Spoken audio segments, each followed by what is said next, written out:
இந்த குழந்தைங்க நம்ம பண்ணுறத அப்படியே இமிட்டேட் பண்ணுவாங்கன்னு சொல்லி கேள்விப்பட்டிருக்கேன். ஆனா தாமரைவேலன் பிறந்ததுக்கு அப்புறம் தான் அவன் வந்து நாங்க என்ன பண்றோமோ, அத அப்படியே வந்து பண்ணுவான்.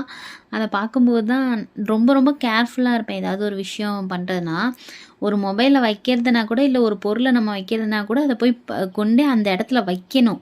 இல்ல நம்ம வந்து ஏதோ ஒரு இதில வந்து லேசா தூக்கி போட்டோம், இல்ல இங்கேருந்து அங்க தூக்கி போட்டோம் அப்படின்னா, அவனும் அதே மாதிரி பண்ண ஆரம்பிச்சுருவாங்க.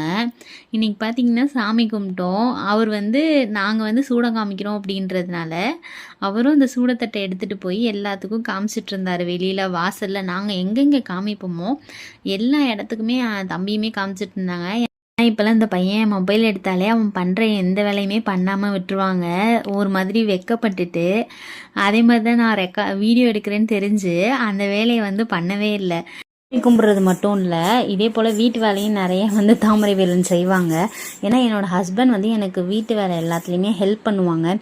இப்போ இந்த வீடு கூட்டுறது, துணி காய போடுறது இந்த மாதிரி வேலைகள்லாம் பார்ப்பாங்க.